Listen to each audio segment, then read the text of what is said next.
Et si, dans le silence de la nuit, vous entendiez quelqu'un vous appeler par votre nom?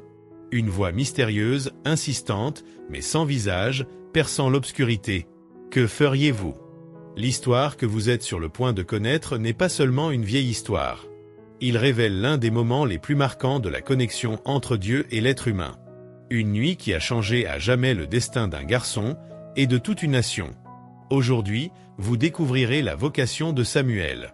Mais avant de continuer, profitez-en pour laisser le like, vous abonner à la chaîne et activer la cloche. Ainsi, plus de personnes auront la chance de connaître cette incroyable histoire. Maintenant, imaginez-vous dans cette scène. Le temple plonge dans l'obscurité, enveloppé par le silence de l'aube. La seule lumière venait de la lampe du Seigneur, qui brûlait encore doucement, projetant des ombres tremblantes sur les murs sacrés. L'air était serein, interrompu seulement par le bruit silencieux de la respiration de ceux qui dormaient. Samuel, un jeune homme voué au service du temple, ressentait déjà le poids du sommeil quand soudain une voix perça le silence. « Samuel !» Ses yeux s'ouvrirent immédiatement. L'appel était clair, réel. Sans hésiter, il s'est levé et a couru vers l'endroit où Élie, le prêtre, se reposait. « Me voici. »« M'avez-vous appelé ?» demanda Samuel, essayant toujours de comprendre ce qui se passait. Élie, la voix rauque et fatiguée, nia avec un léger hochement de tête. « Non, mon fils. Rendors-toi. » Toujours confus, Samuel retourna à son lit, essayant de se convaincre que ce n'était qu'un rêve. Mais avant que le sommeil ne l'enveloppe de nouveau, la voix retentit de nouveau. « Samuel !» En sursaut, il se leva et courut de nouveau vers Élie. « Me voici. M'avez-vous appelé ?» Le vieux prêtre fronça les sourcils. Encore? Il n'avait pas appelé le garçon. Samuel rêvait-il simplement? Samuel retourna dans son lit, mais le sommeil ne venait plus facilement. Quelque chose en lui disait que ce n'était pas seulement une erreur. Et il avait raison. Quand, pour la troisième fois, la voix résonna dans le silence de l'aube, appelant son nom, il se leva immédiatement et courut vers Élie une fois de plus. « Me voici. M'avez-vous appelé ?» Cette fois, le prêtre n'a pas répondu immédiatement. Il observa Samuel d'un œil attentif, puis quelque chose s'illumina dans son esprit. Ce n'était pas une illusion, ni un simple rêve. C'était Dieu.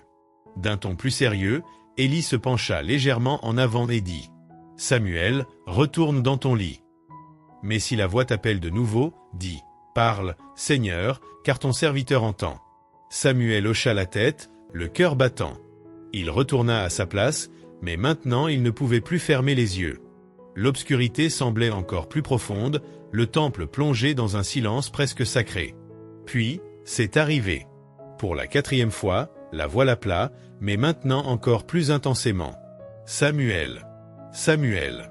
Le garçon prit une profonde inspiration, ressentant la vénération du moment. Cette fois, il n'a pas couru vers Élie.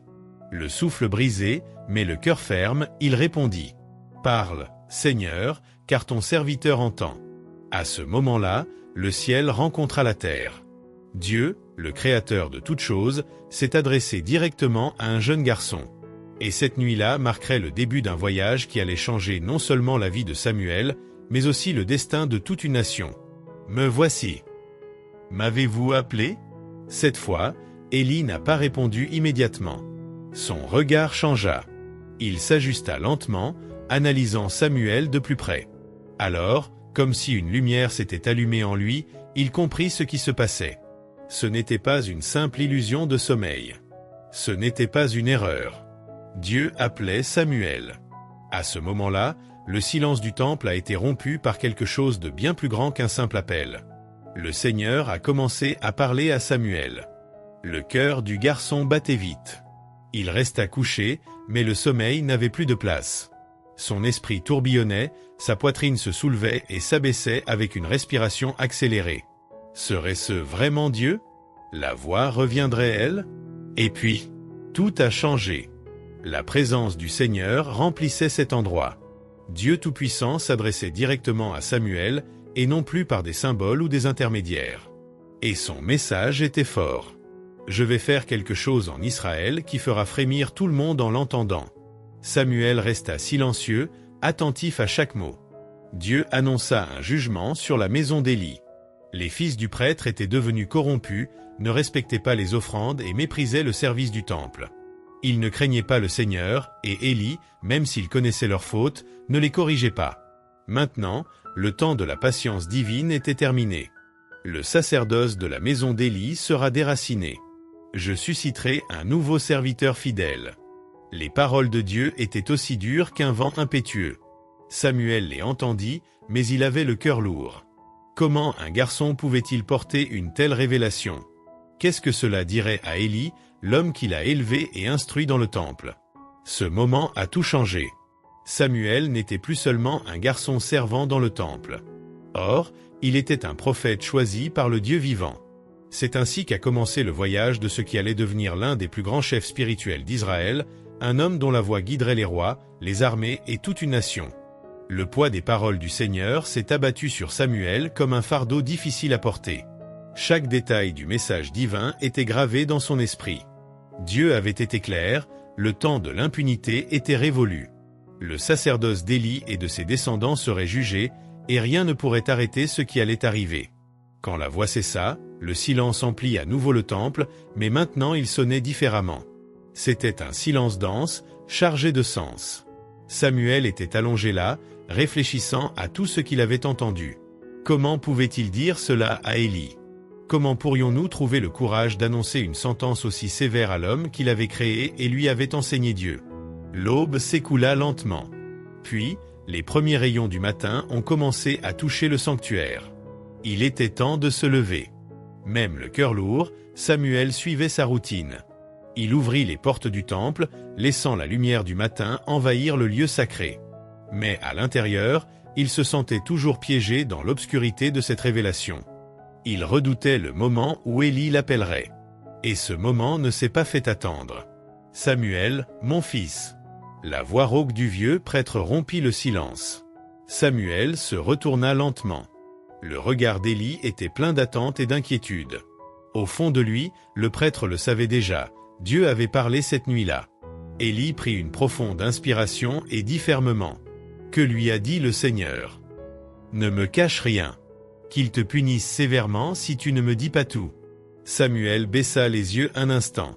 Son cœur s'est emballé. Il n'avait pas le choix. Je ne pouvais pas cacher la vérité. Il prit une profonde inspiration. Alors, mot pour mot, il a tout dit. Samuel n'a rien caché. Avec courage, il a révélé le jugement divin. Il a raconté la fin de la lignée sacerdotale d'Élie, comment Dieu ne tolérerait plus la corruption que ses fils avaient apportée au temple. Le temps de la miséricorde était écoulé et maintenant le jugement allait venir. Élie écouta tout cela en silence. Son visage, marqué par les années, n'exprimait pas la surprise, mais l'acceptation. Au fond de lui, il savait que cette sentence était juste. Il savait que Dieu l'avait prévenu auparavant. Quand Samuel eut fini de parler, Élie baissa la tête. Sa voix, bien que faible, portait une fermeté résignée. « Il est le Seigneur. Laissez-le faire ce qu'il pense être le mieux. » Ces paroles étaient gravées dans le cœur de Samuel. Ce matin-là, il a compris le poids d'entendre la voix de Dieu. Ce ne sont pas toujours des messages faciles. Ce ne serait pas toujours une bonne nouvelle. Mais il avait choisi d'obéir. Et à partir de ce jour, plus rien n'est redevenu comme avant. Le garçon qui n'avait auparavant servi que dans le temple a commencé à être vu différemment.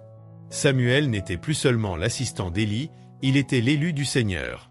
Les années ont passé, et bientôt tout Israël a su qu'il y avait un nouveau prophète sur le pays.